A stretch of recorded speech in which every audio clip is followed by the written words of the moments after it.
Red light come on.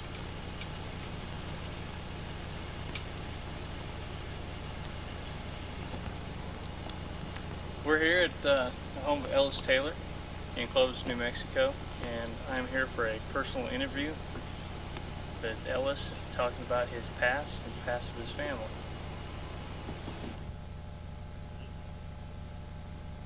I guess the easiest place to start this would be for you to tell us where you were born. Heber Springs, Arkansas. The 7th of December. My birth certificate says 20, but we went to California when I was a baby at 19 and 19, so it was really 19 and 18 when I got born. Okay. And my grandmother had TB. They called it consumption then. And they were going out there for her health. And we went out there. Of course, I know nothing about the trip.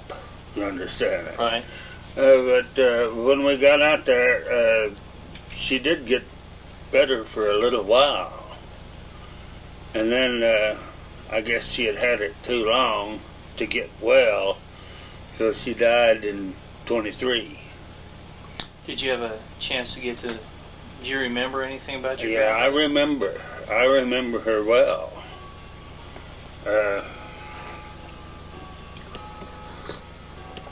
She couldn't talk loud, and she'd make everyone get up by her so they would understand her. And I can remember going to the hospital, and they wouldn't let me or my aunt, which is 3 years older than me, go up in the hospital because it was the ward she was in was a consumption ward. So we had to sit out there in the car, but she could come to the window and wave at us.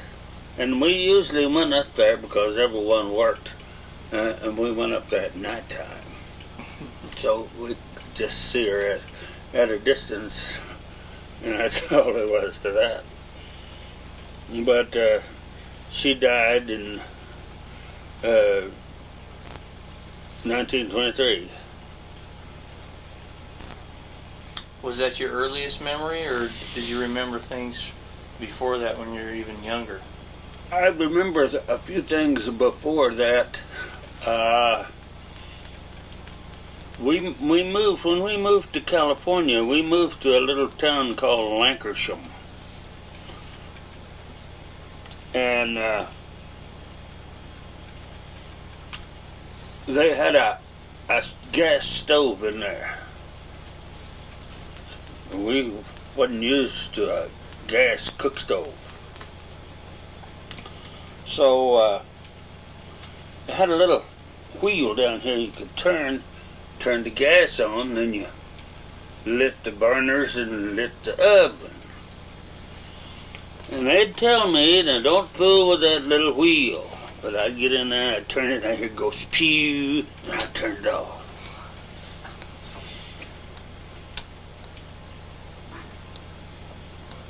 One morning early, this is, I don't remember how long, but it was before my grandmother died. My grandfather got up to light the stove. He went in there and struck a match and turned the wheel, and it blew the oven door off and blew him back under the sink. Oh, it was terrible. The only thing that they could figure out was that my aunt, who was 3 years older than me, had hit it with the mop handle when she was mopping the kitchen floor.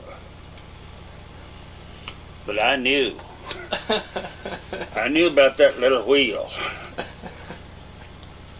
Now that's about my earliest remembrance. How long did you live in California then? Well, we moved from Lancashire Oh, they ain't no Lankershim anymore. They call it North Hollywood. Okay. There's still a Lankershim Boulevard, I think. But the town used to be named Lankershim. We moved down to Terminal Island. And my mother went to work at the fish cannery. And my grandfather went to work guarding boats to keep the Chinamans from getting off, because they wouldn't let them get off the boat when they'd come into port, not even for a liberty. You know, the people that worked on the Right. So all he had to do was stand there but gangplank and keep them dudes from getting off. And we lived there, and I started to school there on Terminal Island. And they figured out one day that my grandfather didn't have enough education for that job. So they laid him off. And we went down in the Imperial Valley, down to a little town called Nyland. Well, they was cutting the railroad from Yuma to Colton on the Southern Pacific. And he got a job there. Everyone got a job there, working on the rock crusher, or slinging hash, or what have you. But that's then we left there.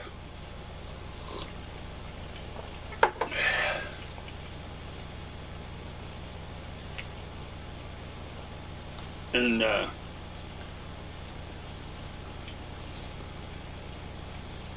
in 1927, and we went to Oklahoma. We went to Elector, and there used to be a highway that went right north. And when it got to Red River, it had a big old wooden bridge, and it was a toll bridge. When a car went across, I don't know, I charged 10 or 15 cents. But a wagon and team was only a dime, I think, and a guy on horseback only had to pay a nickel. But most of them guys on horseback, the summertime when the river was low, would just swim their horse across, and that was all they did. They saved that nickel. Getting by the system, huh? We stayed there until November of 28. At which time my grandfather and my aunt had migrated from Nyland to Jonesboro, Arkansas. And we went to Jonesboro to be with them. So you did a lot of traveling when you were younger then, huh? Yeah, and it was not fast traveling, but it traveled a lot.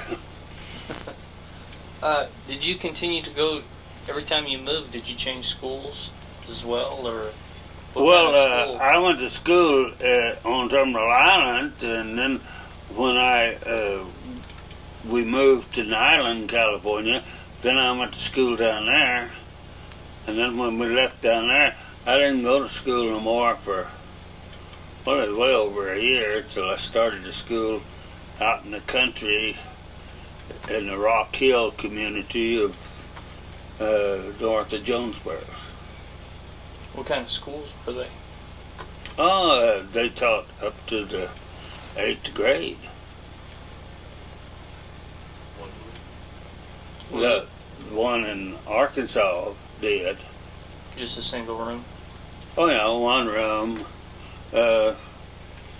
one teacher, and sometimes 30 or 40 kids, sometimes 20. All depends on who stayed home that day. And you said, oh, there's a good one. What's your favorite subject in school at the time? Lord, hard to say, I guess. Hard to say. You didn't really have one favorite subject? I wasn't a real good scholar.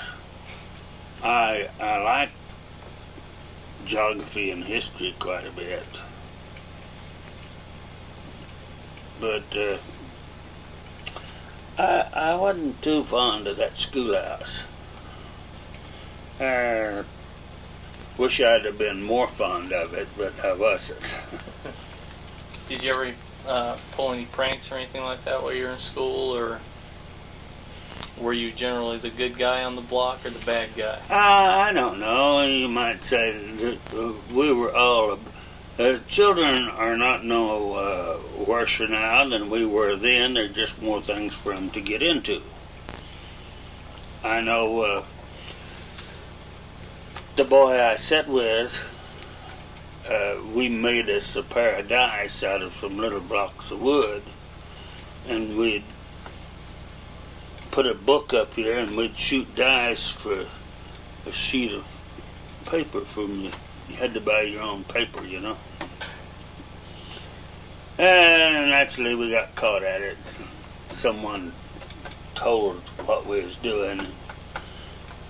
The guy, he started watching us pretty careful. But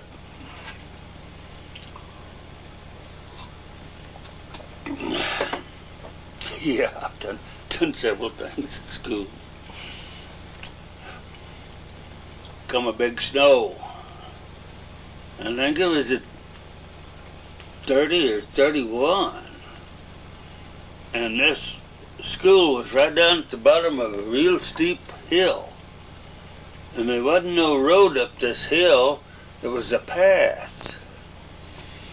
So the bigger kids, and I mean some of them like was 18, 21 years old, were going to school, and we got up there and rolled up a snowball. Hey, that thing got big.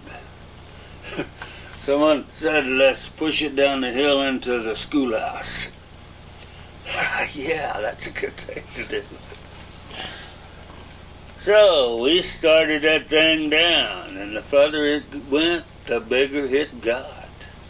And pretty soon it was pulling up little limbs, saplings as big as your arm, and just going on, and it missed the schoolhouse, but it went right in front.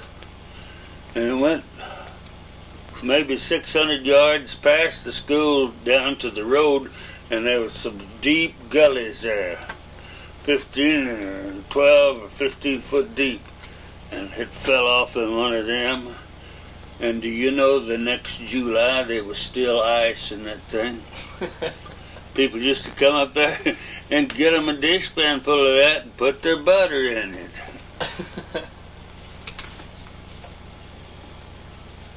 Earlier you said when you were traveling, traveling wasn't all that fast at all. It wasn't a speedy process.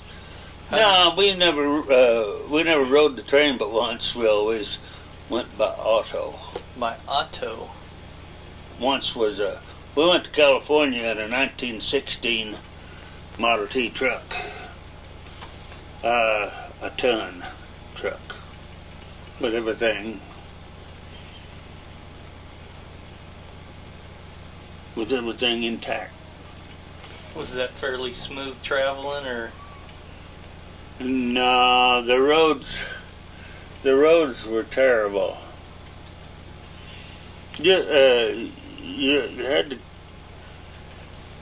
You had to stay in the tracks or you'd get lost. I mean, sometimes when you got down there and the road forked, if there wasn't a sign up there pointing you to where you thought you ought to go, you're just kind of in trouble.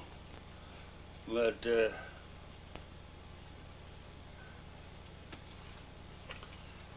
we got there. So how long did it take you? Well,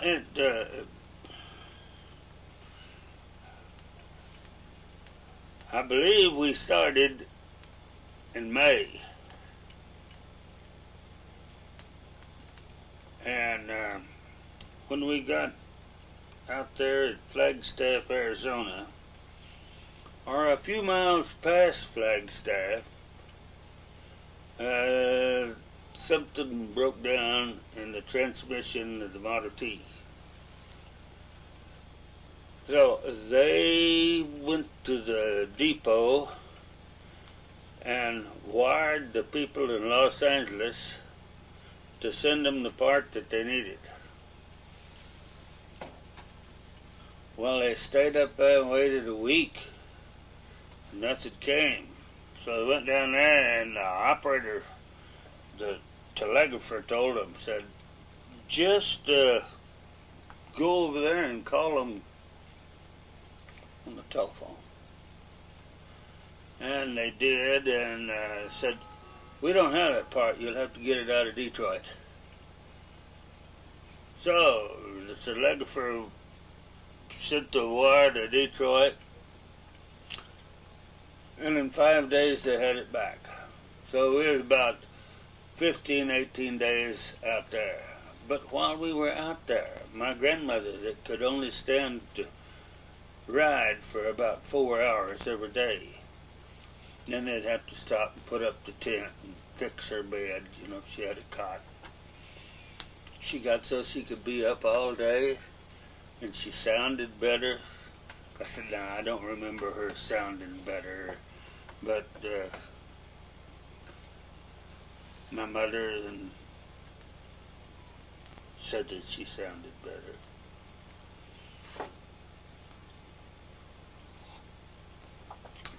So you stayed in the tent at night on the way there, huh? Oh yeah, we never drove at night. The only time that they ever they had a water keg, wooden keg for water. Mm-hmm. But somewhere out in New Mexico,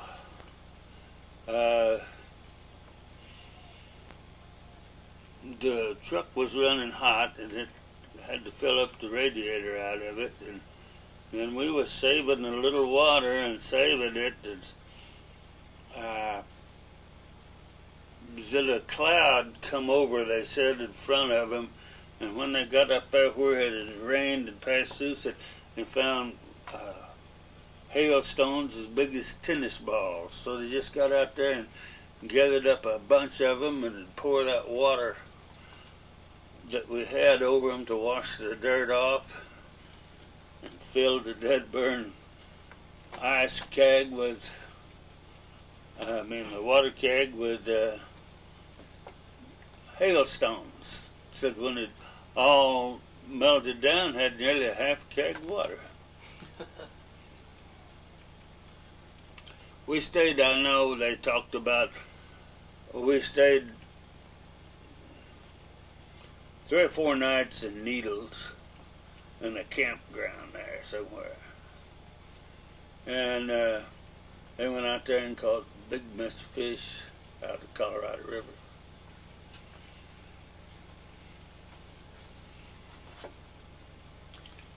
Now, how long did you live in Jonesboro, Arkansas? Well, I lived there from 28 until 1935. And then I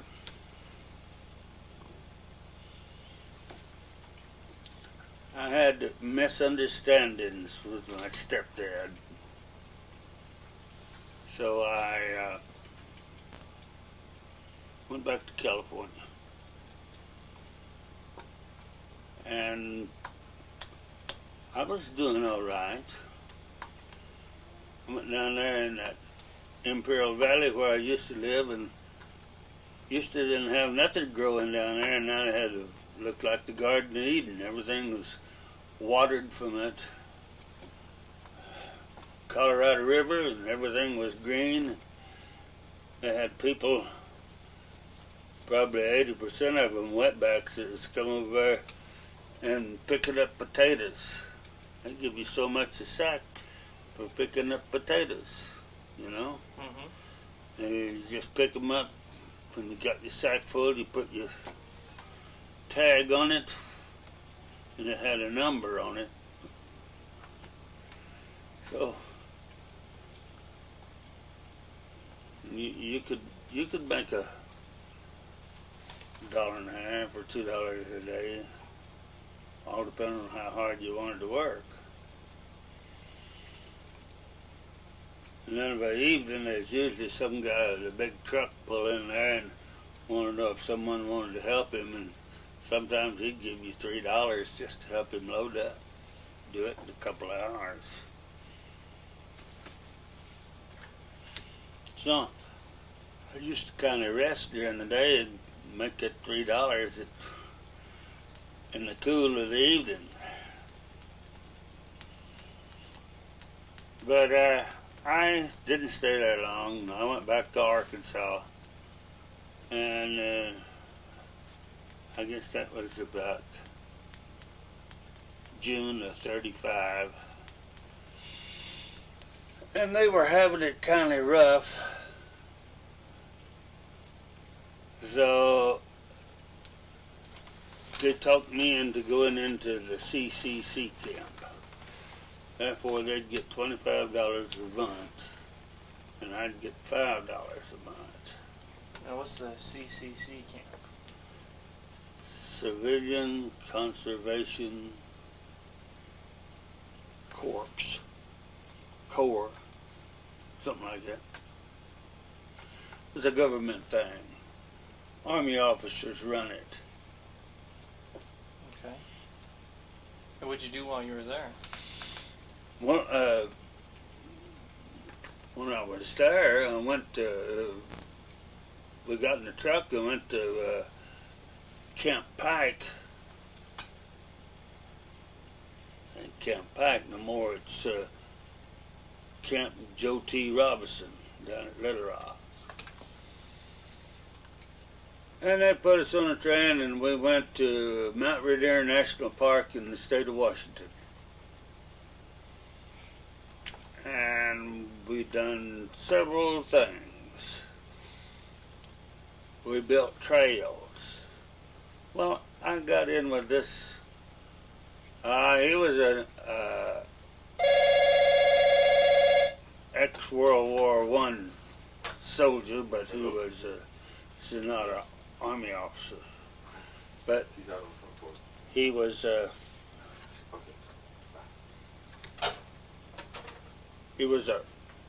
instructor over, and he was a stonemason. So he taught me how to build things out of stone. And we would build little retaining walls, or build little arches over walkways out of stone. Sometimes we wouldn't lay 5 foot in a day, but if it didn't look to suit him, he'd have you take it out. When it got just so he liked it, that was it. So did you enjoy that kind of work there? Or? Yeah, I enjoyed that kind of work, and I was gonna stay up there for a while, but then before winter set in, we were way up there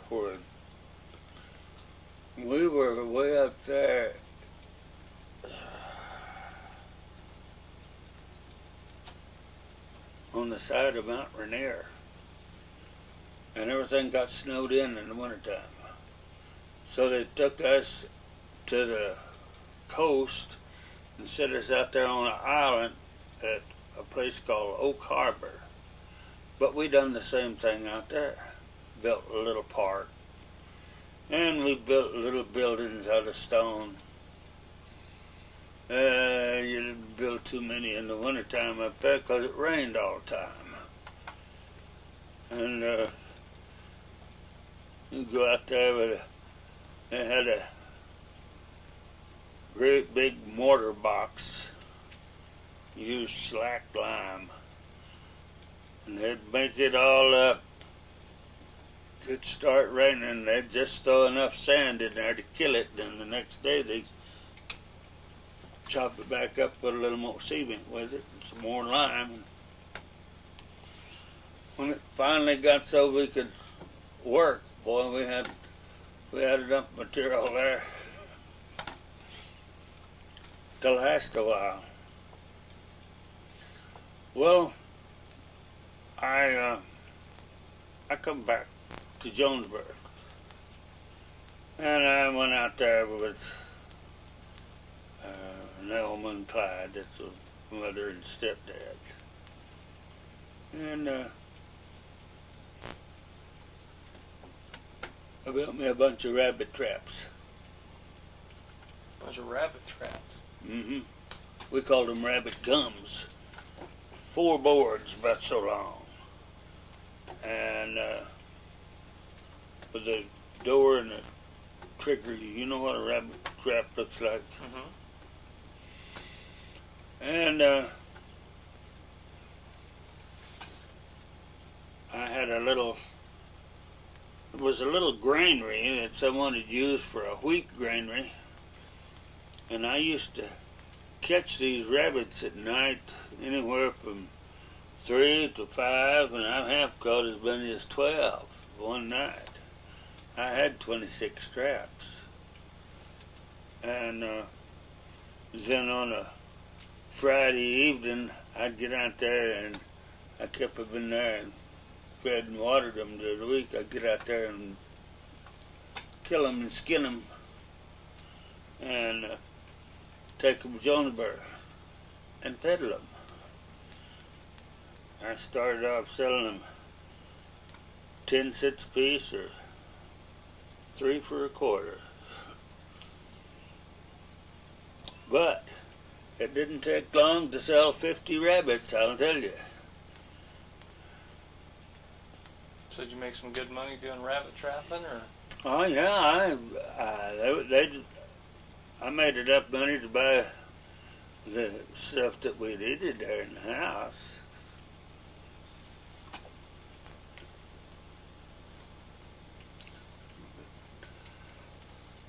Everything went awash, you know. And first thing you know, it was 37. And then 39, and I was in the first one thing and then another, and I had to get out of there. So I went to San Antonio and joined the Army. Did you join it out of choice, or were you drafted? Oh, they didn't have no draft or nothing in 1939. So it was all out of choice then, huh? Oh, yeah.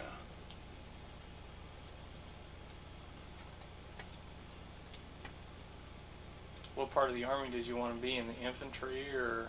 Well, first I was in the artillery, and then I got in the infantry.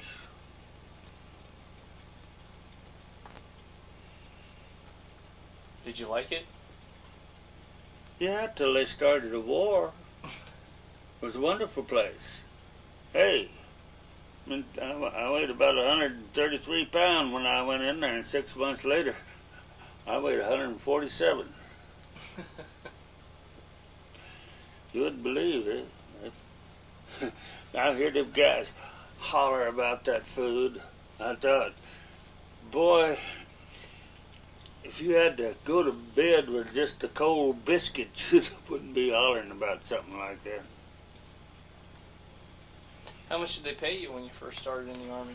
$20.75. It's supposed to be $21, but they held out 25 cents for old. And that's a month? Yeah. But on the 10th of the month, you could go and get a canteen book. You know. Okay. I think you could get the canteen book was, I believe, $5. Then you could get a $2 book of show tickets. There's 10 cents to go to the show. And when money run out, that's when Bull Durham took over. Otherwise, they'd sit and play poker for cigarettes. One night I had a whole shoebox full. A couple of nights later, I was bumming the smoke. So how long were you in the Army then? I got out in 46. In 46. Did you win any awards or go through any major campaigns or anything while you were in? Yeah. I got a combat infantry badge. Well, I got a Bronze Star Medal. Well, I got a Purple Heart, too.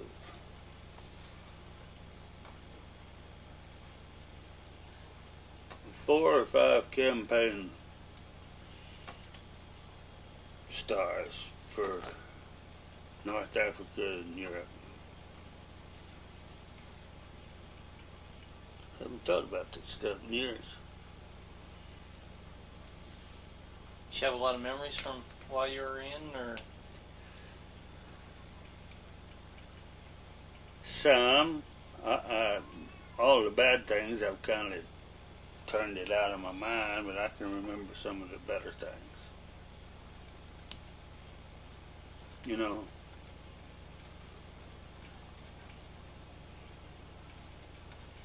Like our mess sergeant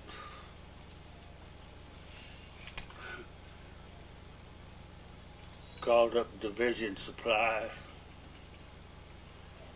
and said, "What the hell is wrong with you people? God damn it, you all said we could have fresh turkey for Thanksgiving. We want that turkey, and we're not fooling now."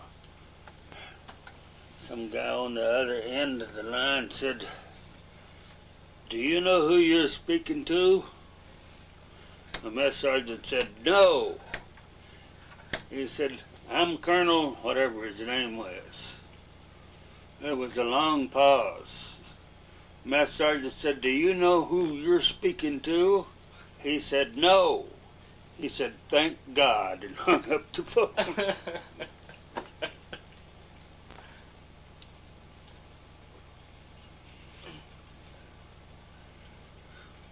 Matthew Scott's he's going to be a walker one of these days. Yeah, he is. He's starting to get big. So you got out of the service.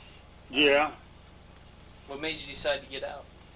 They put me out. They put you out after your Purple Heart, or? No, after I got back to the States.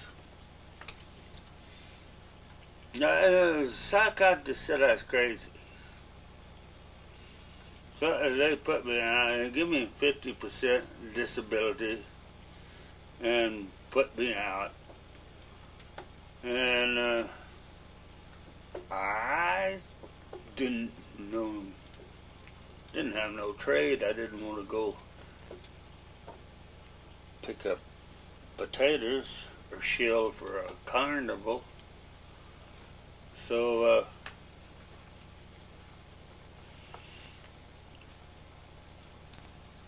time running out. No, we've got like So I know these boys, and their daddy was a bricklayer, and they, I told them about doing that work with stonemasons, and they said, well, we'll get you in as a journeyman. But then when they found out I'd worked, they said, no, you have to put in 2 more years as a apprentice. Well, I'd served 2 years as an apprentice before I got my journeyman card. Then after I got my journeyman card, we went all over. We come to New Mexico, West Texas, Oklahoma. We even went to California when the girls was little. That's the first 2. Kate wasn't born till we got here. Then when that Korean thing started, they activated this base out here. Cannon? Mm-hmm. It was Clovis Air Force Base, yeah. So they started doing a lot of work out there, and old boy that I had worked with, his name was Jack Hale. I had worked with him down there at that Pine Bluff Arsenal in Arkansas. I seen him, and he told me to come out there. It's 3 or 4 years' work. So I come out here, and I bought this thing.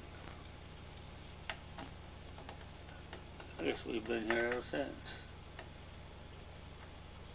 I don't know why, but we have. Where did you meet Leona? I met Leona when she was a baby. No, you think I'm kidding? My stepfather and her mother are brothers and sisters, or were. They both passed on.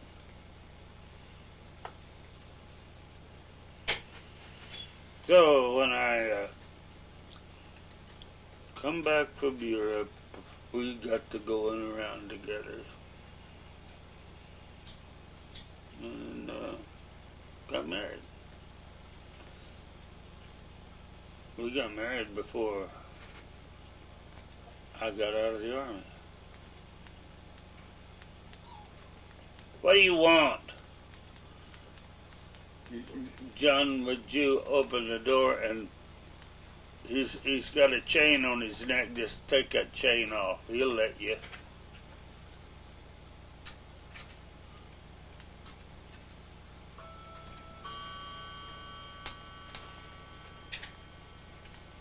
Go on in there and get you a drink now. So you got married before you got out of the service, huh? Mm-hmm. Was that before you came back from Europe or after? It had to be after I come back from Europe, because Leona was living in Jonesboro. She never had lived nowhere else.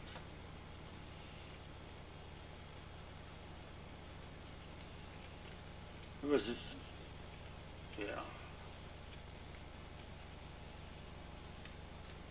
Now, something else you said you wanted to ask me.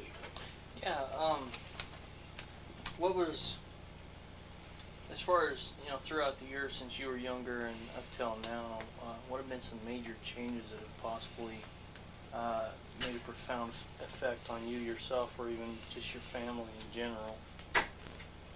What has happened? Well, I think depression that started in 29 and lasted up on some people till 1938 or 39 was the biggest thing that ever shut down this country as much as it did. That's just my opinion, of course. Mm-hmm. I mean, they were master machinists standing on the street corners, Detroit, Michigan, trying to sell great big apples from Washington for a nickel. I mean, they were people that used to go to work in a suit of clothes that would be willing to start digging the ditch tomorrow for you.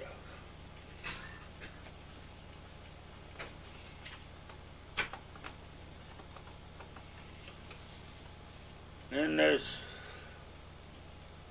people that stayed to the Army. They,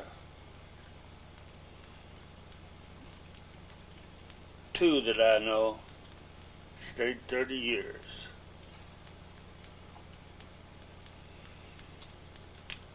And they didn't stay in the infantry. They got in the quartermaster. The non-mobile type, where they had big stockpiles of stuff, and it was moved around with forklifts instead of manual labor.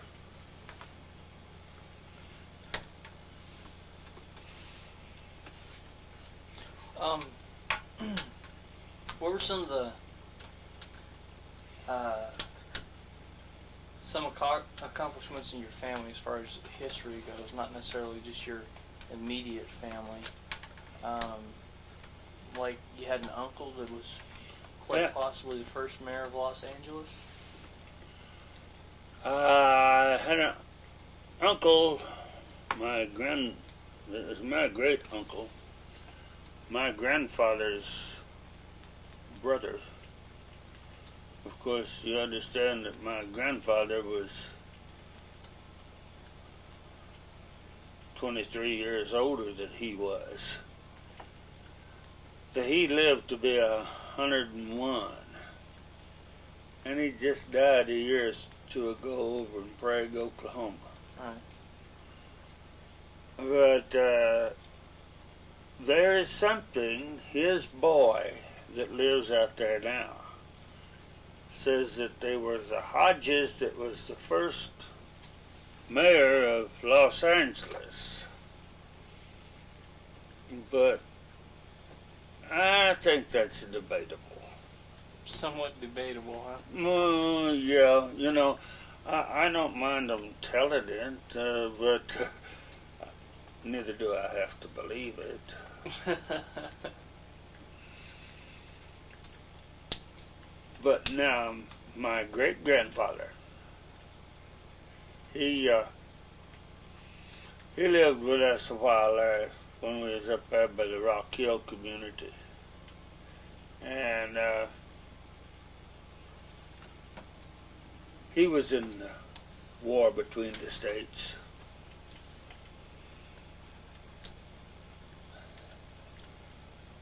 I asked him about it several times. He said the gun smoke then was different than it is now. He said you could shoot off a bunch of guns and it would look like it was plumb dark. Of course,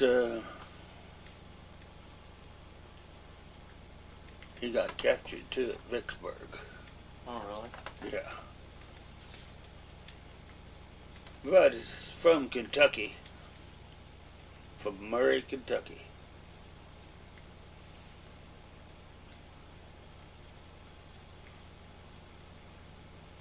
And he lived with us about 3 months, I guess. And then he had a cancer come on his ear.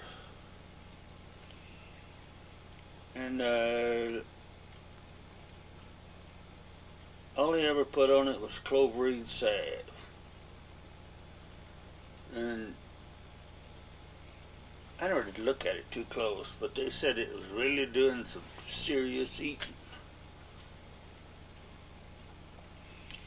He went up to Paragould, and the doctor said, I can cut your ear off, but it won't cure you. And he said, just leave it on there then. So I guess the cancer maybe killed him. I don't know. But he died a few months after that.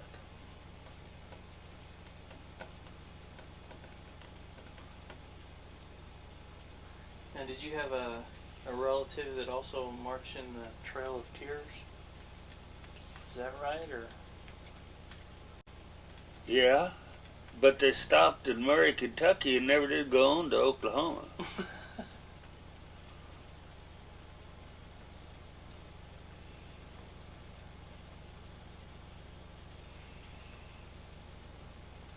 Now, how did you get back from Europe after the? Well, I went over there. Let me tell you what. 5 days from New York City to Clyde, Scotland, on the Queen Mary. On the Queen Mary. Pretty nice ride? It was a beautiful ride. Me and 2 more guys had a stateroom. Man, the next time I seen that boat, they tore it all to pieces. Really? Mm-hmm. But I cut my initials down there in the rail. And I wanted to go to, it's in Long Beach now, about 6 or 8 blocks from where my cousin lives. I wanted to go down there and show her where my initials was, and said they took all that wood out there. It ain't there no more.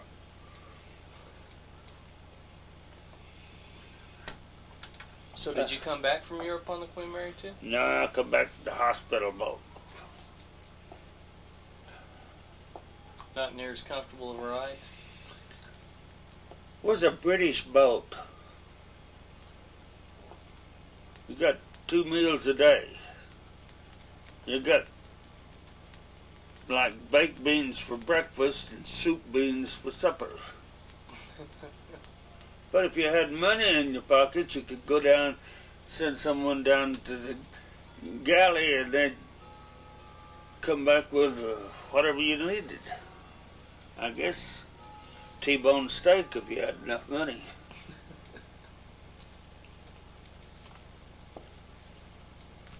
So how about now? What's your main interest right now as far as hobbies, or what keeps you interested right now? I used to collect some coins. I still buy mint sets and proof sets from the mint. But like I lost interest.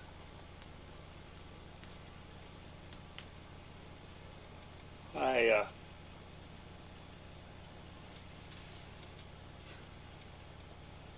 like to go places and see things that I ain't been to see. I like to go down Padre Island one more time and take my metal detector and go out there on the beach. Especially after a big hurricane or something. You might find something, Just might. Do you do any bricklaying anymore? Even just for occasional? Haven't done none in a year or two. I done a little something up there at the Christian church. I guess it's about a year or so ago. I don't remember. Leona would know. But then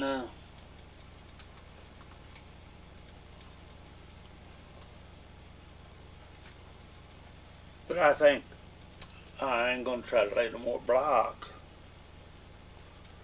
But I think if I could find me a brick job, someone building a big commercial brick job, but it needed someone to put in seals, brick seals. I think I could put in brick seals just as fast as any bricklayer out there. Now, what are some of the more prominent buildings you've worked on that you've helped out with, like out at Cannon Air Force Base, or? Yeah. I worked on the first of the little block houses they got out there. And the last one I worked on was a headquarters building. Then I built a little bathroom in the tower out there. We had to pull the block up there on a rope one at a time. It was a long pull. We didn't get very many block laid in a day either. But the last job I worked on out there was, what do you call it? Headquarters building. What was the biggest job you've ever worked on? Biggest job I ever worked on.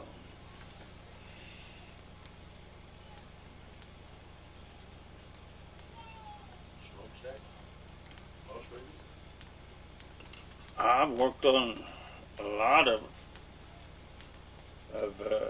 smokestacks. I used to work with custodians all the time. I laid acid brick in them chimneys, but the biggest job I ever worked on is I worked on a bank, a Continental Bank there in Fort Worth, and I think that thing was 42 stories high. Wow. But I didn't stay there till they finished it. Well, I worked on Parkland Hospital in Dallas, out on Harry Hines Boulevard.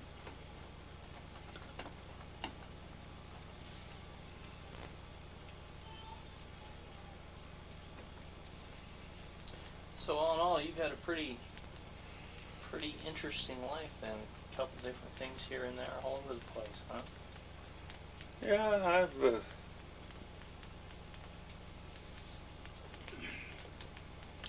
there's sometimes I could have been working when I wasn't. There's sometimes I was working when I shouldn't have.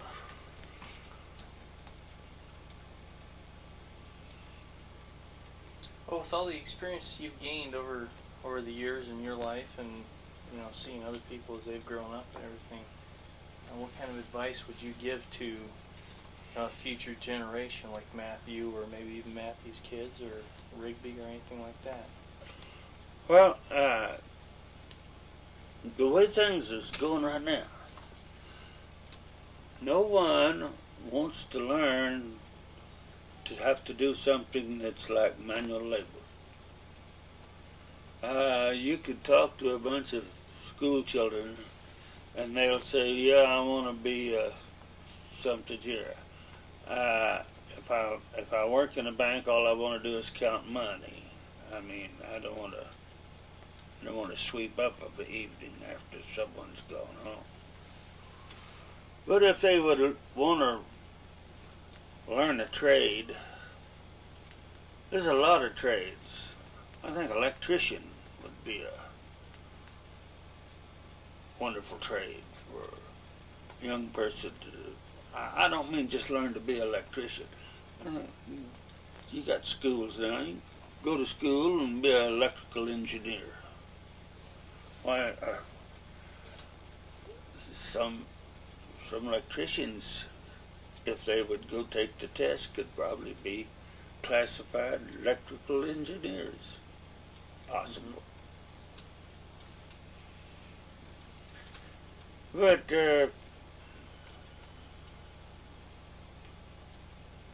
I'd learn a trade, and then I'd do what I felt good to do it, and if it didn't work out, you could always fall back on the other. Don't plan on selling rabbits in the wintertime, because I don't think that'll get it anymore.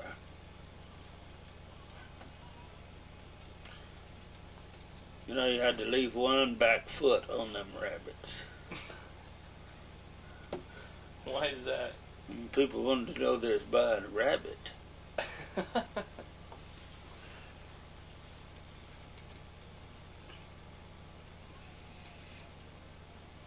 So do you feel pretty comfortable where you're at right now, as far as, you feel good about your life in general?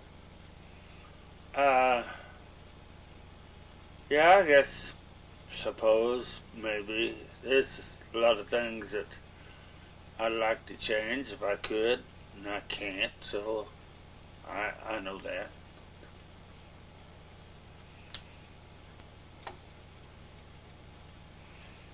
Well, I appreciate your time.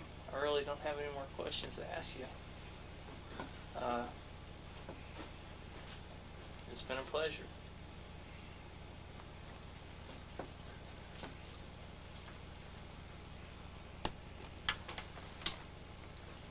I was in L Company, 18th Infantry, 1st Division, and I made a landing, and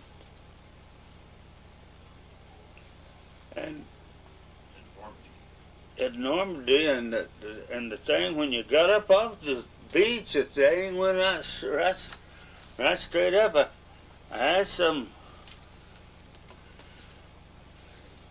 guy standing there. I think he's out of the engineers. How are we going to get up there? And he said, climb. So we had some 3-legged hooks and ropes, throw it up there, and when it would hang on something, we'd climb up so far. And we got to the top, but when you get up there so high and you look down there, it looked like them guys were all arrested. But then you know, hey, them guys ain't moving. It was a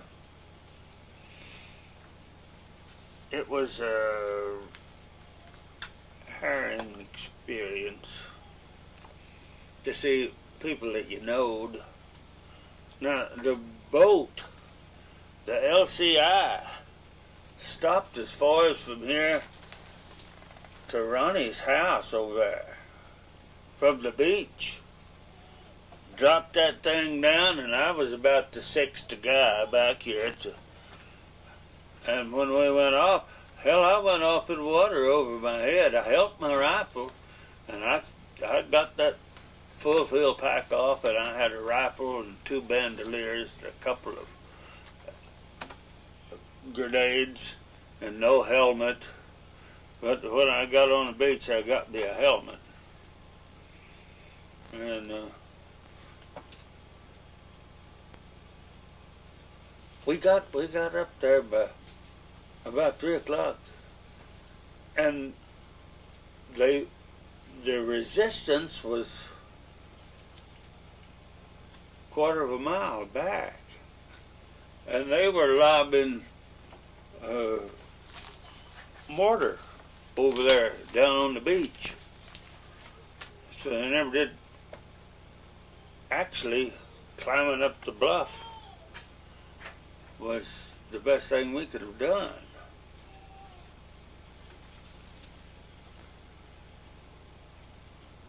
So how long did it take you to get up there all total? We were up there sometimes. I wasn't the first one up there. There was some people up there had probably been up there half an hour before me and just 3 guys that was left out of our squad got up there. And I imagine it took us maybe 2.5 hours to get up there. I'm sure it took us at least that long, because you did have to stop and rest at times. What'd you do when you got to the top? Throw the ropes back down for someone else to start climbing. We tied them off to had hedgerows over there. Things would be as thick as this house, and about sometimes as high as the ceiling. You couldn't see through them, but you couldn't tear through them either. I seen Tank run up on them and just go on up there like that. It had what they call bandolier torpedoes, about as long as from here to the couch, about that big around. A couple of guys could slip one of them things in there and set it off, and it'd open up a hole. You know, but hard to get up on top with them too.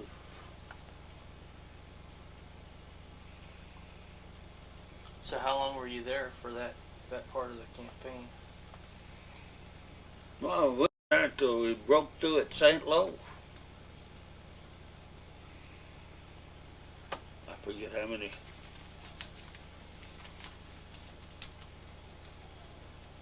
Along about the last of June, I think. And you actually went in on D-Day then, or? Mm-hmm.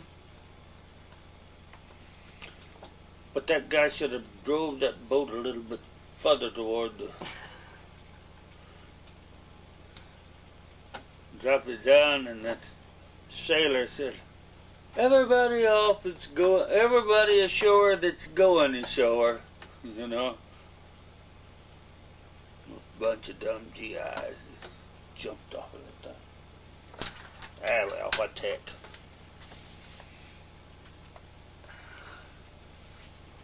There'll never be another war like that. Hope not, huh? It will be something worse. It will be where your guy out of the sky is going to blow the apple pie all over the table.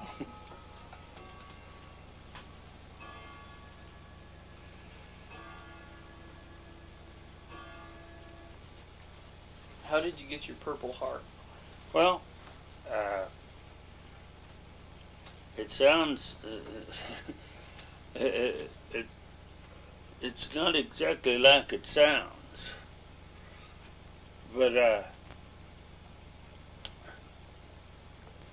we were going down a road, and we had people out on each side, and I was out here on the right, and there's another guy on the left, and we were all 50, 75 feet in front of everyone, you know. And all at once, a bam behind me. And I looked around, and it had hit back there, not in our group, not in the company, but to the side. So there's a little ditch like this by the road, not very deep. But I started over there to get in that ditch because I figured it was a mortar attack. About that time, everything just kind of went dark.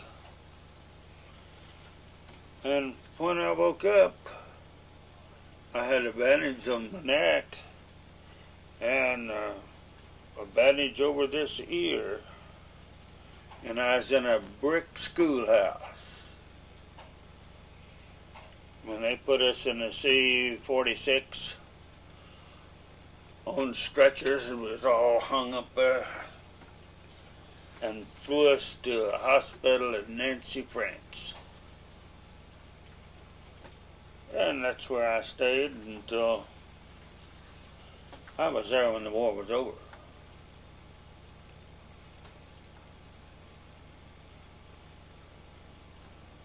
So did you just catch a piece of shrapnel, or? Yeah,